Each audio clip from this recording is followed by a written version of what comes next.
السلام علیکم ورحمۃ اللہ وبرکاتہ رب اشرح لی صدری ویسر لی امری واحلل عقدۃ من لسانی یفقہوا قولی الحمد للہ رب العالمین آیت نمبر 56 قال بل ربکم رب السماوات والأرض الذي فطرهن وأنا على ذالکم من الشاہدین۔ اس نے کہا بلکہ تمہارا رب وہی ہے جو آسمانوں اور زمین کا رب ہے، جس نے انہیں پیدا کیا ہے، اور میں اس بات پر گواہوں میں سے ہوں۔ اور یہ ایک بابرکت نصیحت ہے۔ اب یہاں پر دیکھیں حضرت ابراہیم علیہ السلام نے اپنی قوم کو کس طرح نصیحت کی، کیا کوشچننگ کی، اور پھر ان کی قوم نے کس طرح ان کو آنس کیے۔ اللہ رب العالمین فرماتے ہیں کہ یہ ایک بابرکت نصیحت ہے جو ہم نے نازل کی ہے، پھر کیا تم اس کا انکار کرتے ہو؟ اور یقیناً ہم نے اس سے پہلے ابراہیم کو سمجھ اور ہدایت عطا کی تھی، یعنی کہ اللہ رب العالمین نے حضرت ابراہیم علیہ السلام کو رشد عطا کی، گہری فہم و فراست عطا کی، اور بچپن سے ہی یہ فہم و فراست اللہ رب العالمین نے حضرت ابراہیم علیہ السلام کے اندر ڈال دی تھی، اور ہم اسے خوب جانتے تھے۔ اللہ تعالیٰ کو پتہ تھا حضرت ابراہیم علیہ السلام فردر آگے نیکسٹ کیا سٹیپ لینے والے ہیں اور کیا کریں گے۔ جب اس نے اپنے باپ اور اپنی قوم سے کہا، کس نے؟ حضرت ابراہیم علیہ السلام نے، یہ مورتیاں کیا ہیں جن کی تم عبادت کرتے ہو؟ یعنی کہ اپنے باپ اور اپنی قوم سے کہا کہ یہ تو ایک بے جان چیزیں ہیں جن کی تم عبادت کر رہے ہو۔ حضرت ابراہیم علیہ السلام نے فرمایا بے شک تم اور تمہارے باپ دادا خود ہی گمراہی میں ہو۔ اب قوم کو کہا نا، انہوں نے کہا کہ کیا تم ہمارے پاس سچی بات لائے ہو یا تم مذاق کرنے والے یا کھیل کرنے والے ہو؟ اس نے کہا بلکہ تمہارا رب وہی ہے۔ حضرت ابراہیم علیہ السلام اس آیت میں کہہ رہے ہیں، آیت نمبر 56 میں، تمہارا رب وہی ہے جو آسمان اور زمین کا رب ہے۔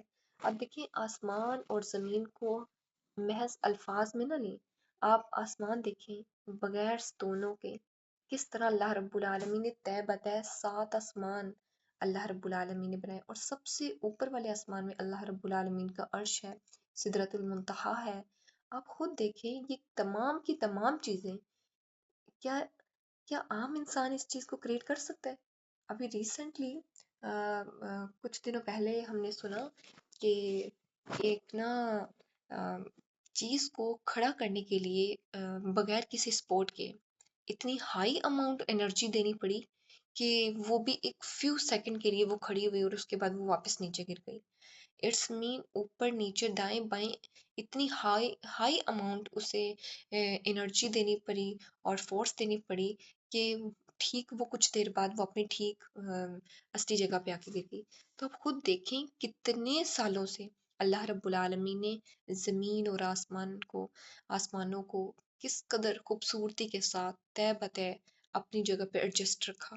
کیا یہ اللہ رب العالمین کے واحد ہونے پہ اور ہر چیز پر قادر ہونے پہ ایک اسٹرانگ دلیل نہیں ہے جس نے انہیں پیدا کیا؟ اور میں اس پر گواہوں میں سے ہوں۔ حضرت ابراہیم علیہ السلام کہتے ہیں جو تمام چیزیں اس نے کریٹ کی ہے میں گواہوں میں سے ہوں۔ آیت نمبر 57 وَتَاللَّهِ لَأَكِيدَنَّ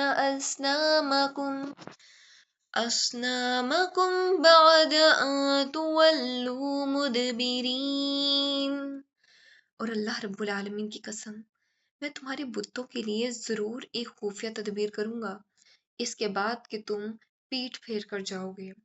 حضرت ابراہیم علیہ السلام کی اس مضبوط ارادے کو یہ آیت بیان کرتی ہے کہ جب انہوں نے اپنی قوم کے بت پرستی والے عقیدے کو توڑنے کا فیصلہ کیا، اللہ رب العالمین کی توحید کو واضح کرنے کے لیے انہوں نے وَتَاللَّهِ اللہ کی قسم کہ میں ضرور، اللہ تعالیٰ کی قسم کھائی کہ میں ضرور تمہارے بتوں کے خلاف ایک خفیہ تدبیر اختیار کروں گا۔ لَأَكِيدَنَّ اس بات کی طرف اشارہ ہے کہ یہ منصوبہ سوچ سمجھ کر اور حکمت کے ساتھ ہوگا۔ آپ دیکھیں صحیح ٹائم اور صحیح ٹائم میں صحیح سٹیپ، یہ بیسیکلی حکمت ہوتی ہے جس کا مقصد بتوں کی کمزوری کو ظاہر کرنا ہے۔ لفظ اسنامکم ان بتوں کی حقیقت کو بتانا تھا کہ محض یہ بے جان مورتیاں ہیں، یہ نہ فائدہ دے سکتی ہیں نہ نقصان۔